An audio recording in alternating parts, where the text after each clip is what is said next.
Atas nama Bapa dan Putra dan Roh Kudus, amin. Shalom Aleichem bersama Mesia. Selamat bertemu kembali saudara dengan saya, Episkop Daniel dari Nikopolis, pendiri dan pemimpin dari Gereja Ortodoks Indonesia. Kita akan melanjutkan acara kita, yaitu menjawab pertanyaan saudara. Kebetulan ada pertanyaan susulan dari saudara Edwardo yang dua pertanyaannya sudah saya jawab dalam 2 hari ini. Pertanyaannya begini. Jika Romo sudah ada waktu, mohon bisa dijelaskan kembali mengenai pribadi-pribadi dalam ketritunggalan Allah. Karena seringkali para penyesat mendiskreditkan Tritunggal dengan cara memframing bahwa 3 pribadi adalah 3 Allah atau Triteos. Sekedar info Romo, saat ini di media online TikTok, para penyesat makin agresif menyerang Tritunggal. Salah satunya mengenai topik yang saya angkat di atas. Terima kasih Romo. Terima kasih saudara Edwardo. Pertama-tama saya harus koreksi. Sebutan untuk apa yang mereka tuduhkan itu bahasanya salah. Tidak ada bahasa Yunani tri, theos itu tidak ada. Sebab tri itu bentuk jamak, theos itu bentuk tunggal.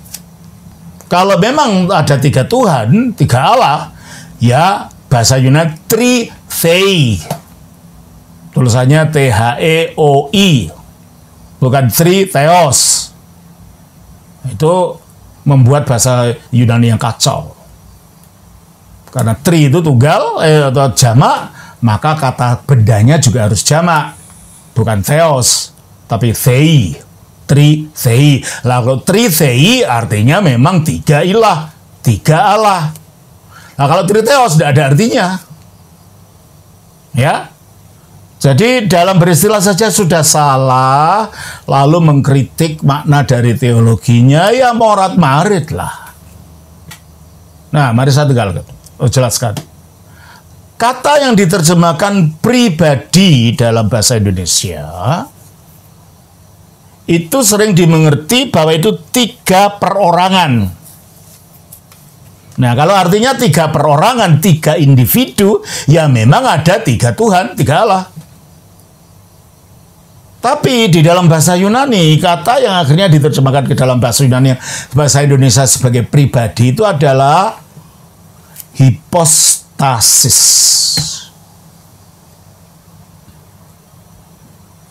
Dan bahasa Yunani modern tidak menggunakan kata hipostasis untuk pribadi dalam pengertian perorangan tadi. Bahasa Yunani modern menggunakan kata atomos, individu itu. Jadi kalau gitu, hipostasis itu tidak ada kaitannya dengan 3 individu berbeda-beda, lalu ngumpul jadi satu, membuat Allah yang satu.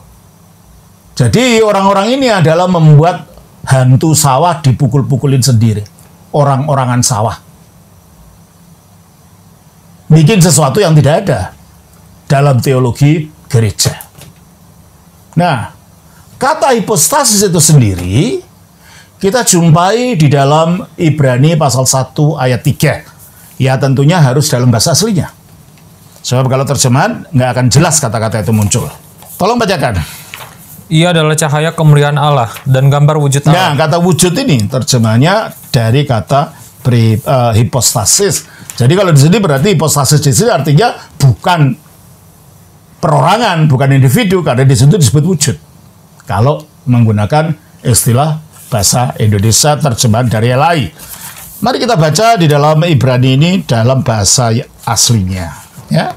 Oson yang adalah apafgasma, pancaran, tisdoksis, dari kemuliaan, keharaktir, dan tindisan tepat atau gambar tepat. Seperti kalau kita punya stempel lalu kita tindaskan itu. Gambarnya itu. Ini bahasa karakter ya. Dan tindasan tepat atau gambar tepat. Tis hipostaseos aftu, dari hipostasisnya. Berarti kata hipostasis itu kata-kata Alkitab, bukan karangan-karangan gereja. Dan di dalam terjemahan LAI diterjemahkan sebagai wujud. Berarti bukan pribadi dalam pengertian yang orang-orang ini hendak mengkarikaturkan ajaran Alkitab. Ya. Nah, kalau Kristus yang adalah pancaran kemuliaan Allah, ya berarti keluarnya dari Allah. Karena dia adalah yang menyatakan Allah sebagai sabdanya Allah. Dan dia adalah gambar tepat dari hipostasisnya Bapa. Berarti dia juga adalah satu hipostasis. Jadi dalam Allah ini, Allah itu sendiri suatu hipostasis.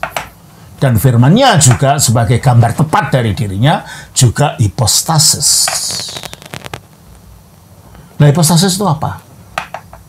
Hipostasis itu sesuatu yang menggarisbawahi realita konkret. Jadi hipostasis itu artinya realita konkret.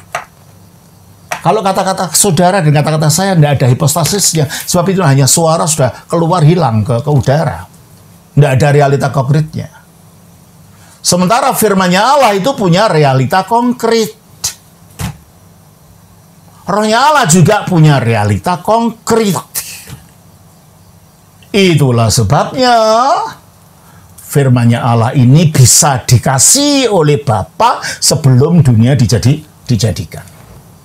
Coba kita baca di dalam Yohanes pasal 17 ayat 24. Ya Bapa, aku mau supaya dimanapun aku berada, mereka juga berada bersama-sama dengan aku, mereka yang telah Engkau berikan kepadaku, agar mereka memandang kemuliaan-Ku yang telah Engkau berikan kepadaku, sebab Engkau telah mengasihi aku sebelum dunia dijadikan. Tidak mungkin sesuatu yang tidak ada konkretnya bisa dikasih ini. Berarti sebelum dunia dijadikan, Bapa mengasihi firman-Nya ini, dan hubungan kasih itu selalu hubungan timbal balik.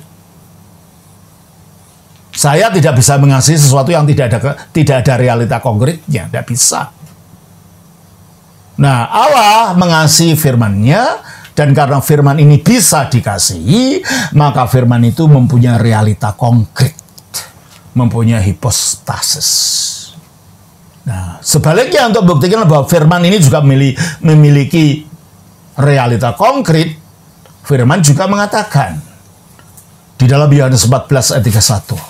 Tetapi supaya dunia tahu bahwa aku mengasihi Bapa. Nah, berarti hubungan Allah dan firman-Nya, Bapa dan Putra, itu hubungan cinta kasih timbal balik.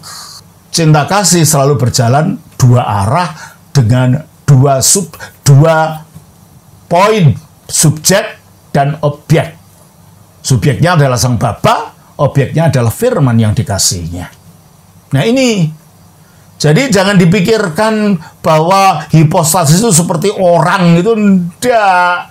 Allah itu roh kok, apalagi firman-Nya juga berwujud roh. Tidak ada berwujud sesuatu yang seperti wujud kayak orang gitu.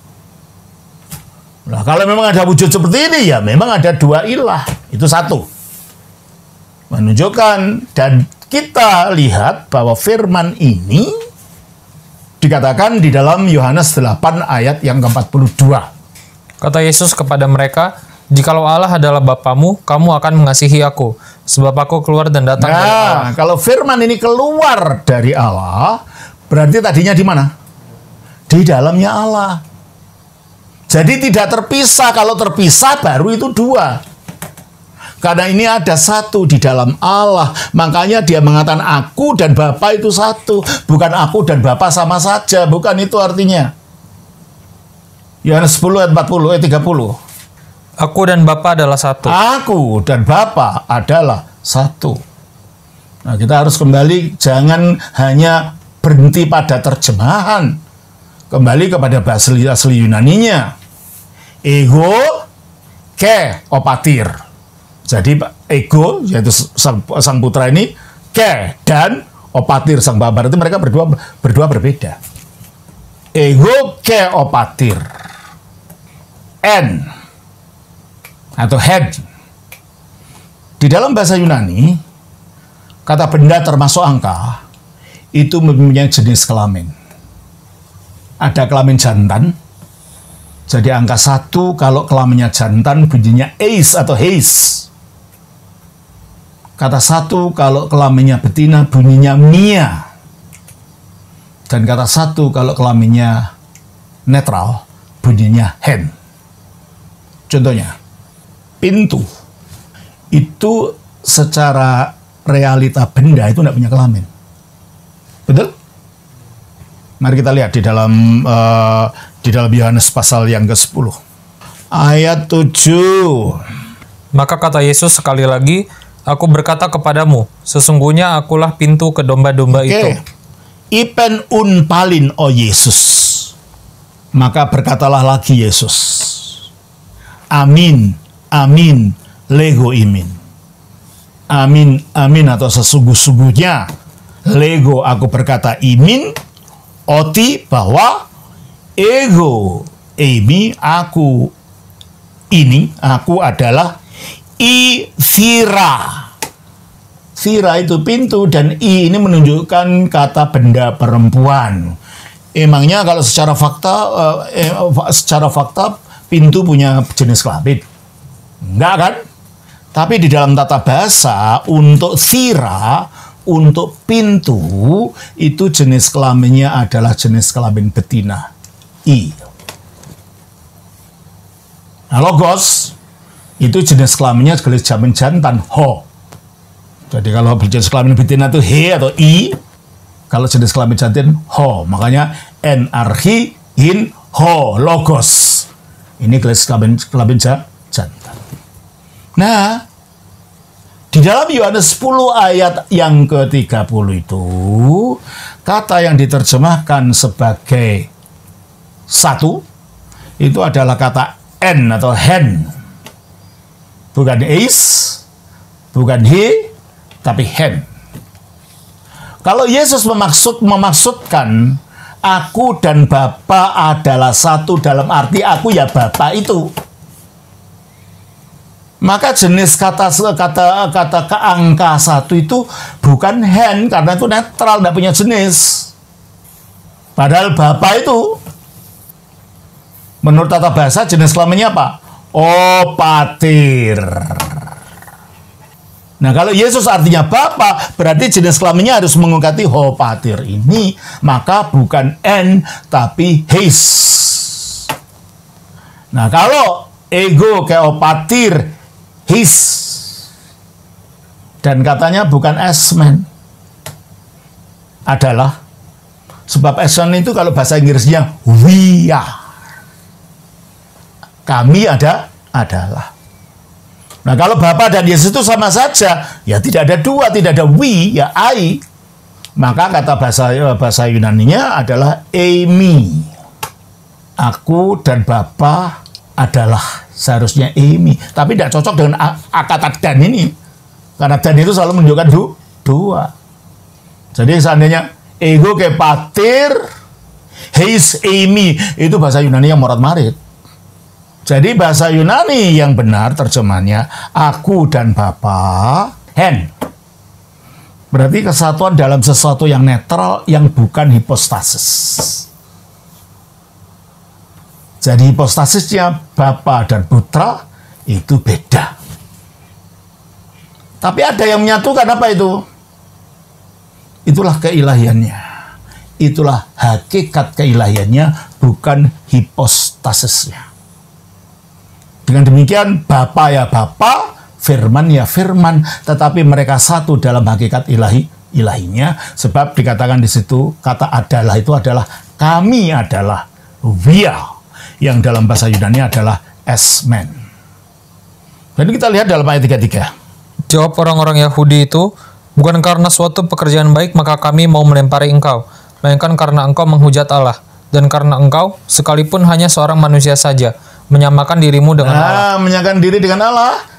Menyamakan diri dengan keilahiannya. Satu dalam keilahiannya pada waktu dia mengatakan en tadi. Jadi Yesus tidak pernah mengatakan aku dan Bapa sama saja. Aku dan Bapa adalah satu dalam keilahiannya. Jadi istilah hipostasis itu istilahnya Alkitab. Bukan karangan gereja. Yang artinya realita konkret.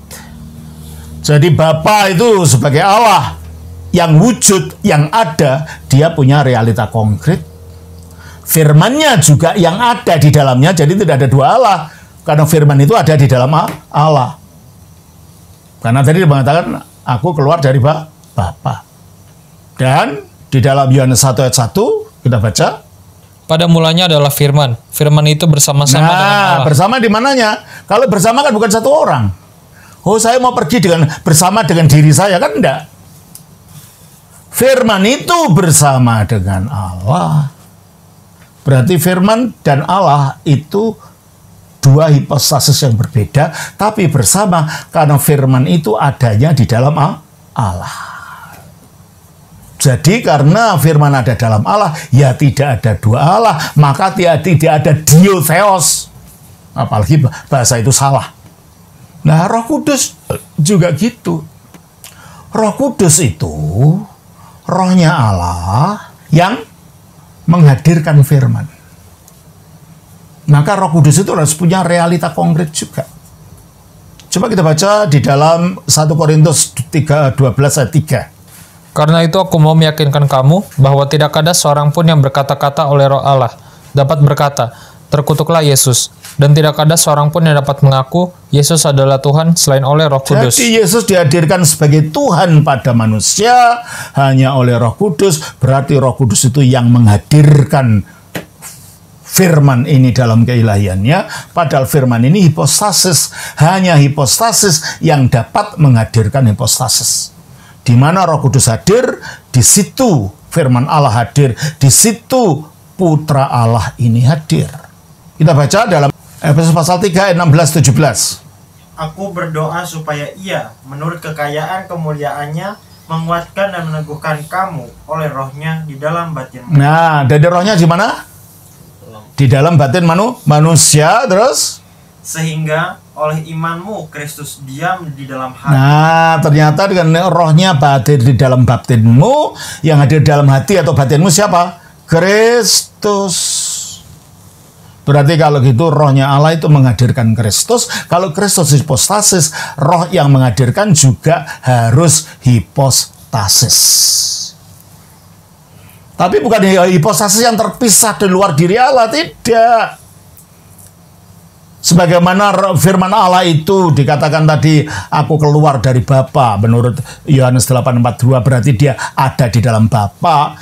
Dan di dalam Yohanes 1 ayat 1 dikatakan firman itu bersama-sama dengan Allah, artinya di dalam Allah. Sehingga dengan demikian tidak ada dua Allah. Demikian pula rohnya Allah ini dikatakan di dalam Yohanes 15 ayat 26. Jikalau penghibur yang akan kuutus dari Bapa datang, yaitu roh kebenaran yang keluar dari Bapa. Nah, kalau roh kebenaran keluar dari Bapa, berarti asalnya di mana? Di dalam Bapa. Sama seperti firman asalnya juga di dalam Bapa dan satu di dalam Bapa. Nah, kalau Roh Kudus atau roh kebenaran itu keluar dari Bapa, berarti asalnya di mana? Ya di dalam Bapa. 1 Korintus 2 ayat 11. Siapa gerangan di antara manusia yang tahu apa yang terdapat di dalam diri manusia selain roh manusia sendiri yang ada di dalam dia? Nah, rohnya manusia ada dalam manusia. Ini ada manusia namanya Daniel. Daniel punya roh. Rohnya Daniel ada di dalam Daniel. Apa dengan demikian ada dua Daniel? Enggak kan? Tetap satu kan? Demikianlah di dalam Daniel, di samping ada rohnya, ada akal budinya yang kalau keluar dari kata-kata jadi logos. Di dalam Daniel yang satu ini ada logosnya, yang sebelum itu diucapkan namanya logika, yang setelah diucapkan itu menjadi logos, jadi kata-kata. Di dalam Daniel ini juga ada prinsip hidup yang adalah rohnya yang di dalam dirinya. Daniel, logosnya atau kata-katanya atau akal budinya dan rohnya yang tinggal di dalam dia tidak membuat adanya tiga Daniel. Demikianlah Allah, yaitu Bapa, dan firman-Nya yang ada di dalam Bapa, dan rohnya juga yang ada di dalam Bapa, tidak membuat ada tiga ilah. Maka tidak ada istilah yang tidak bisa dipertanggungjawab, tritheos, itu tidak ada kata-kata itu. Tri bentuk jamak kok, bendanya bentuk tunggal, gimana? Nggak ada. Kalau tri ya harus thei.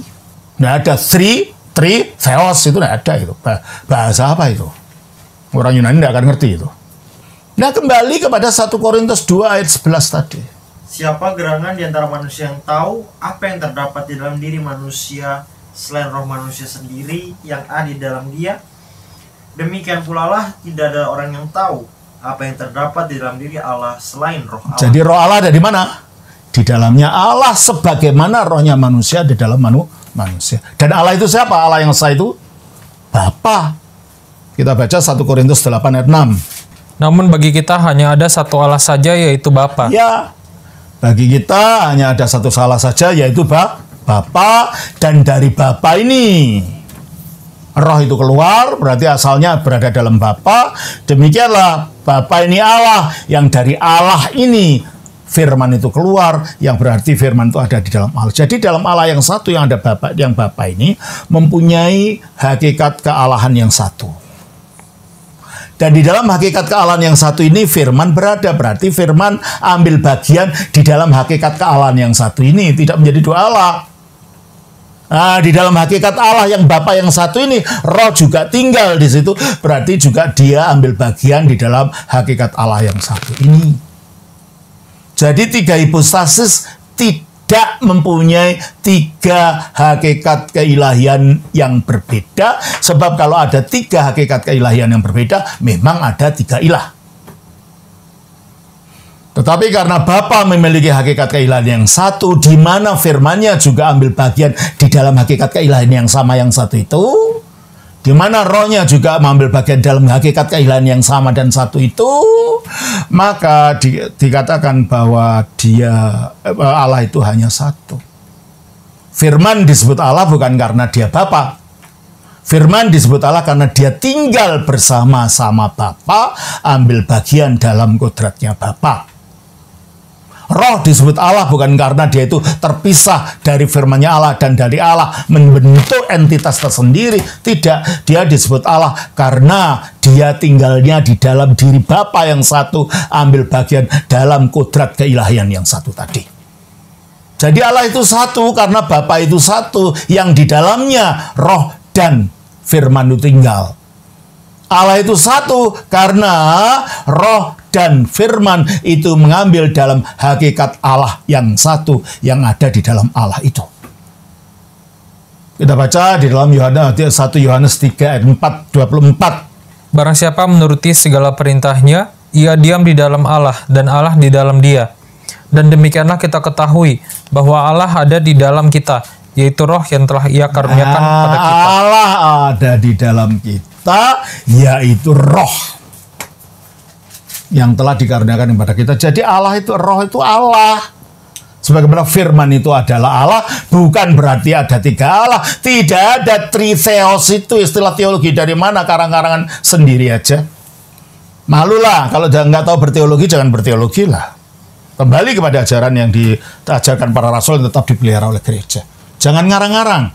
Jadi firman disebut Allah karena dia tinggalnya bersama-sama dalam Allah, yang dengan dia mengambil bagian dalam kodrat Allah yang satu itu. Roh juga tinggal dalam Allah dan ambil dalam kodrat Allah yang satu itu, maka dia disebut Allah. Jadi mereka disebut Allah bukan karena mereka merupakan Allah terpisah-pisah, Allah yang independen menjadi 3 ilah, tidak. Jadi Allah itu satu karena Bapa itu satu. Allah itu satu karena firman dan roh itu tinggal dalam hakikat Bapa yang satu itu. Allah itu satu karena hakikat ilahinya adalah satu. Yang selanjutnya yang perlu dimengerti adalah istilah perihoresis. Perihoresis itu saling mendiami, saling bersemayam. Coba kita baca di dalam Yohanes pasal yang ke-14. Ayatnya yang ke-10. Tidak percayakah engkau bahwa aku di dalam Bapa dan Bapa dalam aku? Tentunya dia ngomong ini sebagai manusia, dan yang dia di dalam Bapa itu bukan wujud manusianya. Yang di dalam Bapa adalah keberadaan firman yang akhirnya menjadi daging ini. Jadi bukan dagingnya itu yang ada di Bapa. Tidak. Keadaan gaibnya sebagai firman itu ada dalam Bapa. Dan Bapa ada di dalam firman, karena apapun yang ada dalam Bapa itu dinyatakannya melalui firman ini. Seperti saya nih. Kata-kata saya ada dalam saya. Tapi saya pribadi, saya, watak-watak saya tercermin dari kata-kata saya. Apakah saya sombong, apakah saya rendah hati, apakah saya itu menyenangkan, atau saya membosankan, apakah saya itu tinggi, apakah saya ini pandai, atau saya bodoh. Semuanya tercermin dari apa yang saudara dengar ini. Berarti saya ada dalam kata-kata saya. Kata-kata saya ada di dalam saya. Demikianlah Allah ada, firman ada dalam Allah, Allah ada dalam firman. Ini namanya perichoresis. Oleh karena itu Allah dan firman-Nya tidak bisa dipisah jadi dua Allah. Karena satu saling mendampingi yang lain. Nah, kalau Allah itu diam dalam firman, firman diam dalam Allah. Demikianlah Allah itu, roh itu diam dalam Allah, Bapa. Bapa juga diam dalam roh. Mengapa firman roh diam dalam Bapa? Karena roh Allah itu ada di dalam Allah. Dan Allah mencurahkan kasih-Nya, mencurahkan keberadaan dirinya yang hakiki sebagai kasih, itu melalui roh ini. Kita baca di dalam Roma 5 ayat 5. Dan pengharapan tidak mengecewakan, karena kasih Allah telah dicurahkan di dalam hati kita oleh Roh Kudus. Ya. Jadi fungsinya Roh Kudus apa di sini? Mencurahkan kasih Allah. Roh Kudus tadinya di mana? Di dalam Allah. Maka melalui Roh Kudus yang dari dalamnya ini, Allah mencurahkan hakikat dirinya sepenuh-penuhnya melalui Roh Kudus. Kepada siapa? Kepada manusia setelah ada manusia. Padahal Roh Kudus itu kekal. Kita baca dalam Ibrani pasal 9 ayat 14. Betapa lebihnya darah Kristus yang oleh roh yang kekal. Nah, kalau roh itu kekal sebab dia itu Allah, sifatnya kekal enggak? Fungsinya kekal nggak? Padahal fungsinya apa tadi? Mencurahkan kasih Allah. Berarti kalau gitu, sejak kekal fungsinya Roh Kudus memang mencurahkan kasih Allah. Setelah ada manusia, kasih itu dicurahkan Roh Kudus kepada manusia. Sebelum ada manusia, kasih itu dicurahkan Roh Kudus kepada siapa? Kepada yang sejak kekal dikasih oleh Allah itu. Siapa itu? Firman-Nya. Jadi kalau gitu, Roh Kudus itu diam di dalam Allah, Allah juga diam dalam Roh Kudus, karena melaluinya dirinya dicurahkan pada firman. Jelas? Bapa di dalam Putra, Putra di dalam Bapa, Bapa di dalam Roh Kudus, Roh Kudus di dalam Bapa. Nah sekarang, Putra di dalam Roh Kudus. Karena apa? Karena yang telah kita baca tadi. Tak seorang pun yang dapat mengatakan Yesus Tuhan kecuali Roh Kudus. Jadi Yesus sebagai Tuhan itu dinyatakannya di dalam Roh Kudus. Dari Kristus ada di dalam Roh Kudus. Roh Kudus juga ada di dalam Kristus, karena Kristuslah yang akhirnya mencurahkan Roh Kudus kepada kita. Kita baca di dalam Kisah Rasul pasal 2 ayat 32-33. Yesus inilah yang dibangkitkan Allah, dan tentang hal itu kami semua adalah saksi. Dan sesudah ia ditinggikan oleh tangan kanan Allah dan menerima Roh Kudus yang dijanjikan itu. Jadi menerima Roh Kudus, berarti Roh Kudus menerimanya dari siapa? Dari Allah, dari Bapa. Berarti Roh Kudus keluar dari siapa? Dari Bapa. Lalu diberikan kepada Kristus yang telah dimuliakan itu, terus? Maka dicurahkannya. Itulah sebabnya mengapa Roh Kudus itu disebut Roh Bapa.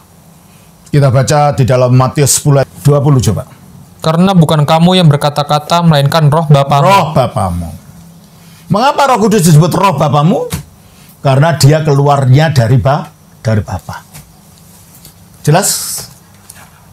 Mengapa Roh Kudus disebut Roh Allah? Karena tinggalnya di dalam Allah. Jelas? Mengapa Roh Kudus disebut Roh Anak Allah? Karena diturunkannya kepada kita melalui anak Allah. Kita baca Galatia pasal 4 ayat 6. Dan karena kamu adalah anak, maka Allah telah menyuruh roh anaknya. Roh anaknya. Mengapa? Karena dicurahkannya kepada kita Roh Kudus yang sejak kekal hanya keluar dari Bapa itu, akhirnya datangnya kepada kita, dicurahkannya melalui anak tadi setelah anak itu dimuliakan. Ya. Mengapa dia disebut Roh Kristus? Ya karena itu Kristus. Dan datangnya kepada kita adalah melalui Kristus.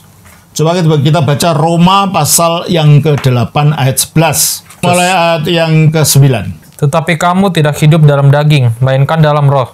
Jika memang roh Allah diam di dalam kamu. Di sini disebut roh Allah. Kenapa disebut roh Allah? Karena dia keluarnya dan tinggalnya dalam Allah. Terus? Tetapi jika orang tidak memiliki roh Kristus. Nah, ternyata roh Allah ini juga roh Kristus. Mengapa disebut roh Kristus? Karena dicurahkannya kepada kita melalui Kristus. Jelas ya? Jadi roh kudus yang sama, roh yang sama ini disebut roh Bapa karena memang keluarnya dari Bapa.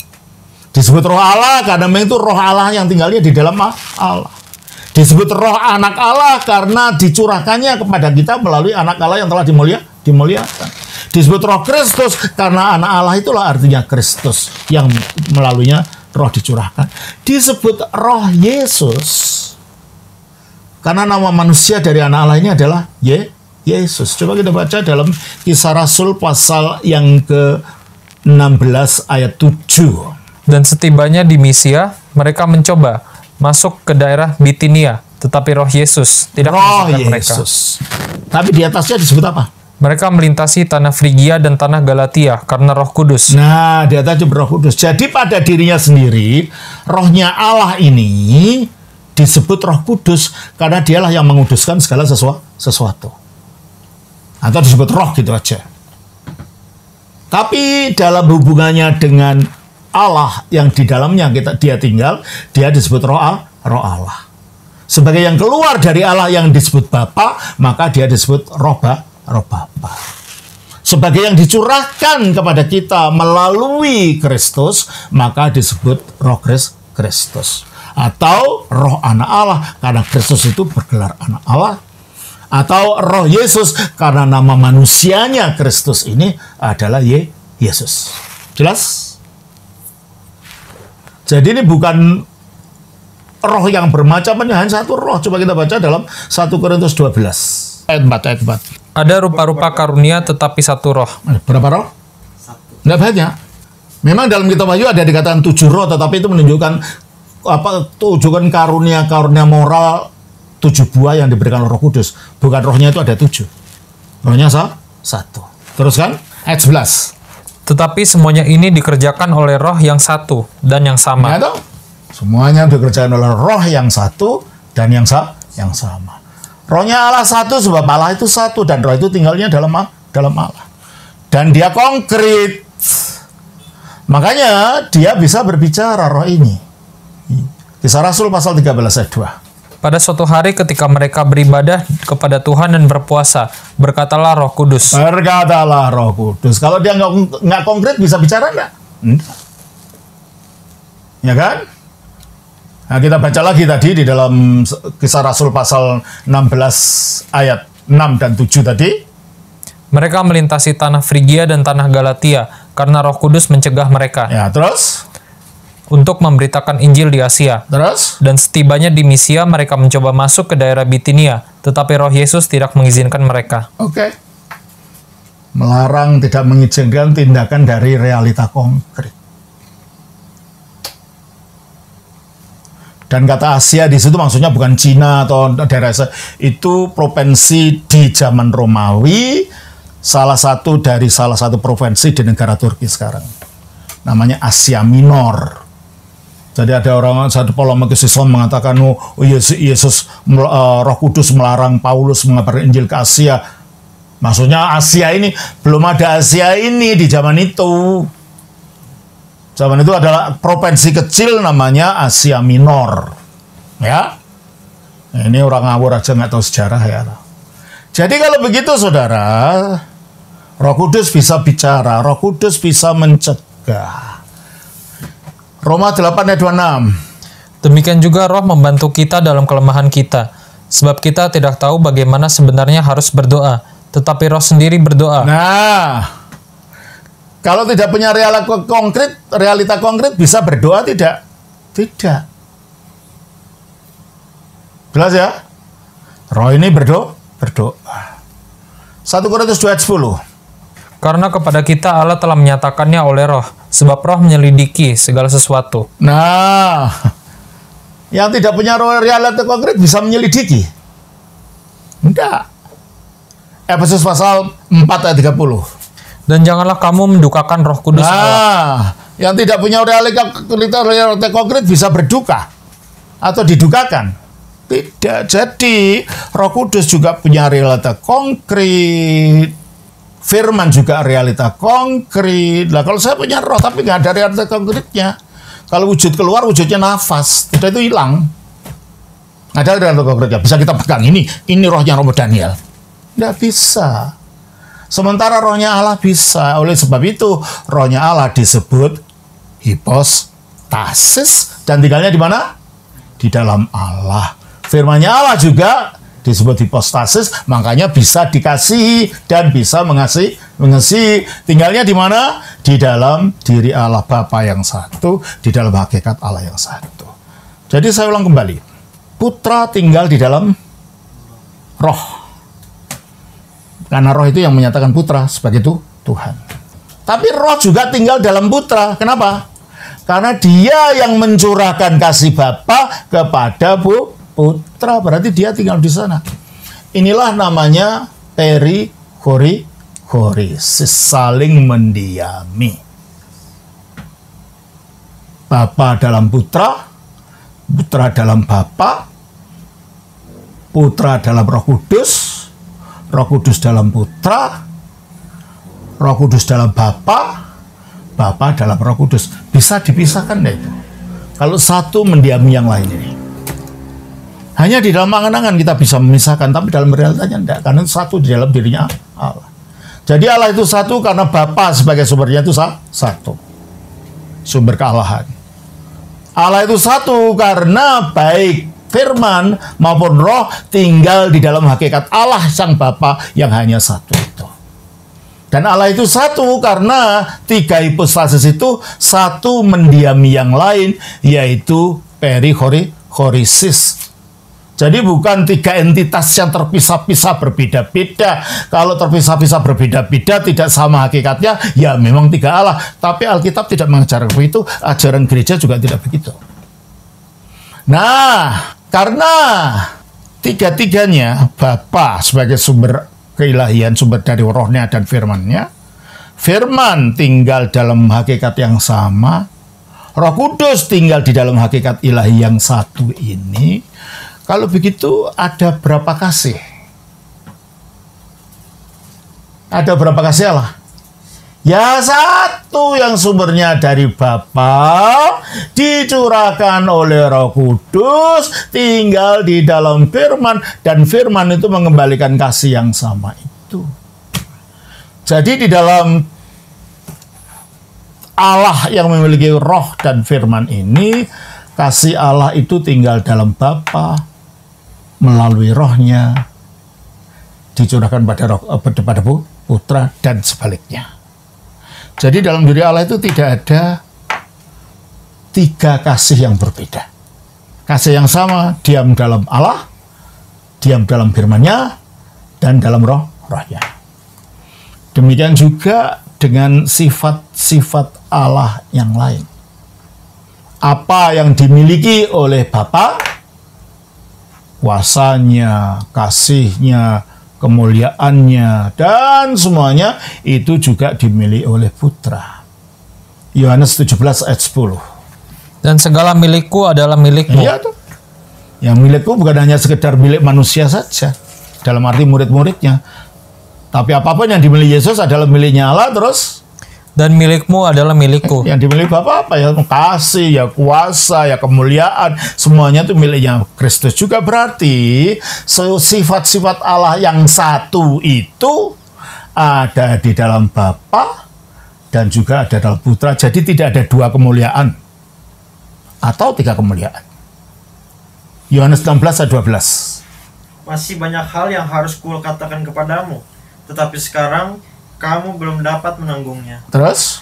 Tetapi apabila Ia datang, yaitu Roh kebenaran, Ia akan memimpin kamu ke dalam seluruh kebenaran. Terus? Sebab Ia tidak akan berkata-kata dari dirinya sendiri. Terus?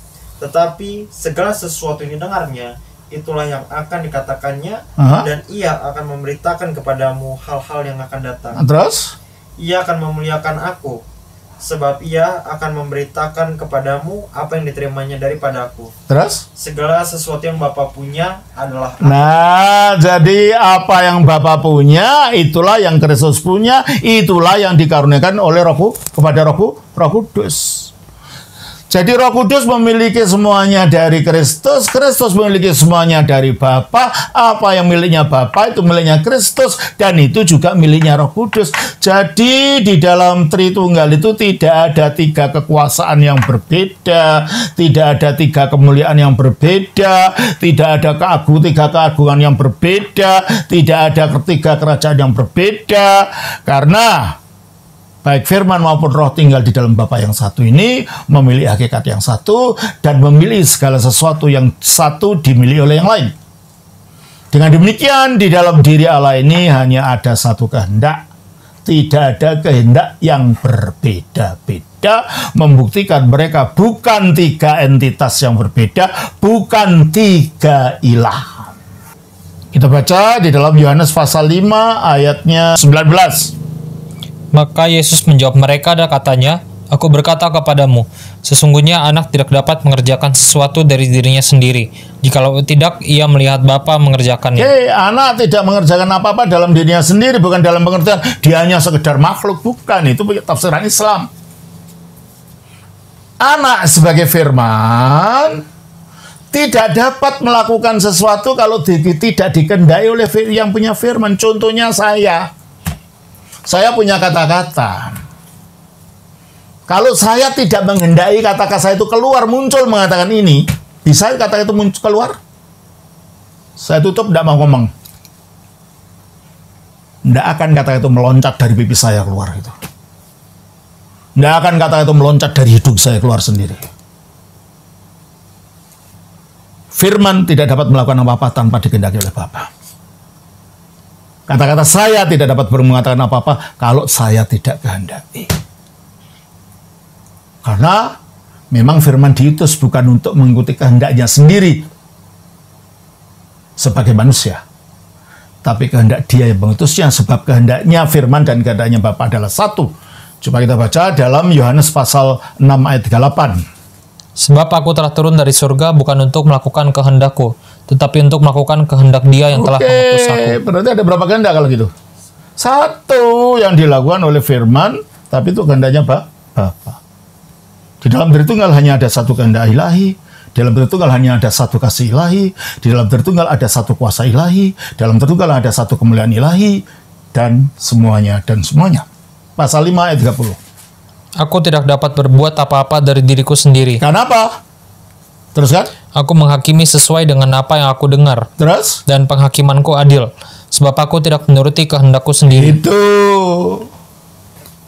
Dia tidak melakukan apa-apa karena aku tidak menuruti kehendakku sendiri. Berarti dalam Tritunggal hanya satu kehendak ilahi yang dimiliki oleh Bapa, dilaksanakan Putra, dan diberi kuasa oleh Roh Kudus.